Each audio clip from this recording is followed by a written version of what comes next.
So let's recap the month of October and talk about the 5 trading rules that I had and which one stood out to me most. I really hope that you learned something new. And if you do, please consider dropping a thumbs up and subscribing to the YouTube channel if you feel like we earned it. So first off, what were the 5 trading rules for October? The first one was closing the position each day. So the idea of making sure that you don't turn a day trade into a swing trade just because it didn't go according to plan, right?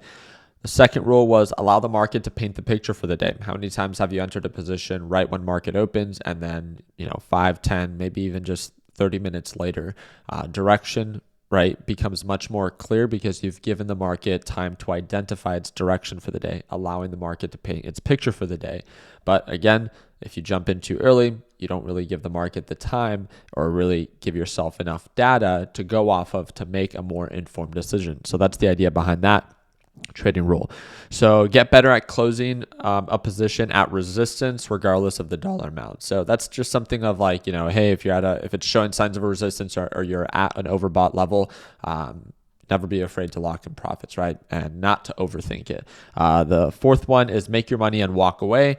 We'll talk about that one in a little bit. And then having your max loss, no exception. So mine was set at $5,000, my max loss per trade, right? So it's not for the overall day, it's just per trade. I trade with over $500,000. Just to put that into perspective, it's a 1% loss.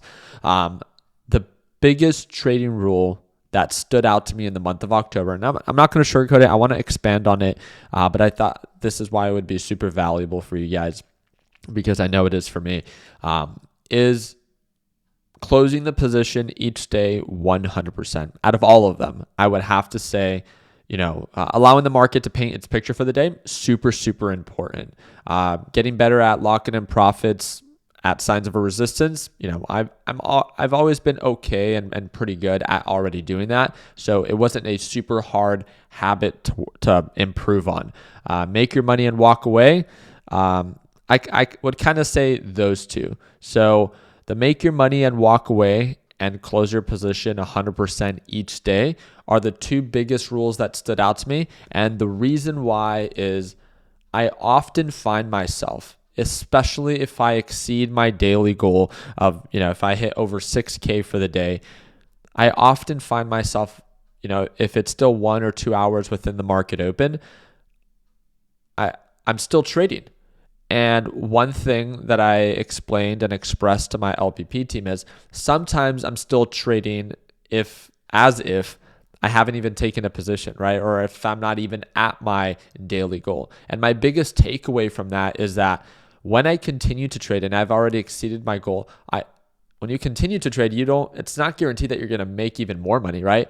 Often I find myself giving a lot of that money back, right? So like I've had days where I'm like up 20K and then I continue to trade and then I give back $7,000, right? Because I take 2 or 3 bad trades that follow. And then I'm like, oh, wow, there was no reason for me to even do that. One of my biggest takeaways, one thing that, and again, I'm going to touch on this tomorrow because I'm making new trading rules for the month of November, but I want to expand on this one very quickly.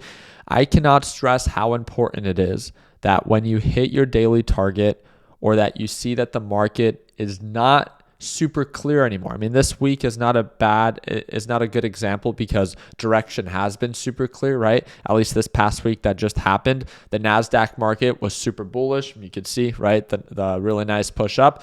It was all in favor of TQQQ, right? The NASDAQ market was going up, so it's very easy to kind of go with the flow. The idea of making your money and walking away and closing out your position each day, I cannot stress how important this is. By making your money and walking away, it encourages you to be super selective. You limit yourself on the time that you give yourself in the market, which is, good. And then once you do make it, you just set yourself up for the next day. The idea of making your money and closing out your position 100%, let me expand on this. It has been such a bad habit of mine that if once I make my money, I leave 10 or 20% of that position if I'm still trading into market close, and I just leave it open. But you have to understand, I trade with $500,000 and even 10 or 20% of your position, right? You might be like, okay, but what if it does gap up? And I did a pros and cons list like in my head very quickly. And I was like, okay, well, if it does gap up, kind of just like TQQQ did, at least with TQQQ this week, it made sense because direction was favorable, right? Market sentiment was very bullish. But sometimes market's been very choppy, and yet I still justify holding a position overnight because I'm like, oh, but what if, right? The market opens up in the green and then I'm up, right? With a 10 or 20% position. But most likely, right, there's a 50-50 chance that it probably won't. And then at that point, not only do I now start the day off in the red, but now I have to catch up to just be break even, right? So it's not even that I'm not in the green. It's that I have an open trade. Now I'm in the red. And then now I have to catch up just to even be break even. And at that point, that is twice as exhausting of hoping to get lucky and ending in the green or starting in the green, right? I see so much value for myself, at least, that if I do close out my position the day before, once the market does open, if I allow the market enough time to paint its picture for the day, I stay selective, I have the option of continuing to stay cash or the option to go long or go short, depending on what the market presents for me for that given day, right? And that is a position that is so valuable because I really get to decide what I'm going to be for that next trade, a bull or a bear, depending on market direction, instead of crap. Now I have to catch up.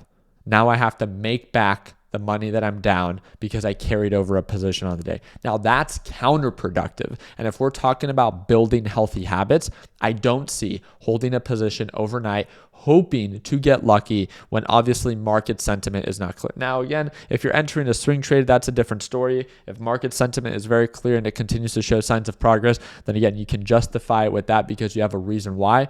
But if you just carry over your day trade into a swing trade because you're like, well, what if it does open up in the green? I cannot stress enough.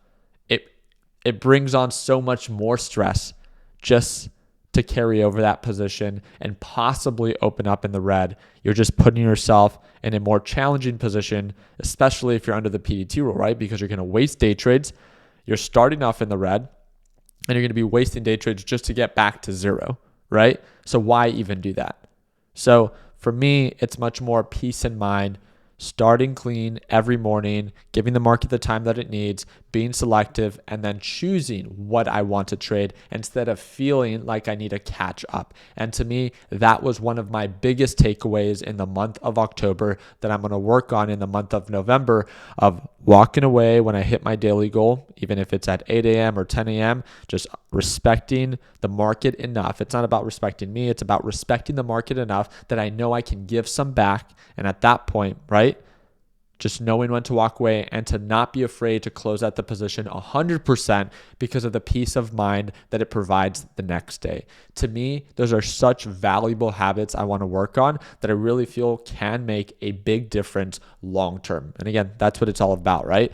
Building small but healthy habits today that benefit my future self. And that's what we're going to continue to work on. Tomorrow, I'm going to be uploading a video about healthy habits that I'm going to be establishing for the month of November. So make sure that you guys stay tuned to that. All I ask you to do is subscribe, and hopefully we earn your thumbs up in this video. And let me know down in the comment section, what was one of your biggest takeaways for the month of October when it came down to lessons learned and habits that you plan to establish in the month of November. So hope that earned a thumbs up. Please consider subscribing. And again, I do trade live every single morning, which means that you get to see my entries, my exits, and most importantly, you get to hear my thought process behind every trade that I take during these raw live trading sessions. If you want to tune on Monday, it's going to be the second link in the description down below, and I would love to see you there. Also, don't forget to enter our daily driver giveaway. It's a 72-hour giveaway. There's only 48 hours left, and that's the fourth link in the description down below if you want to enter. And remember, it literally takes only one lucky entry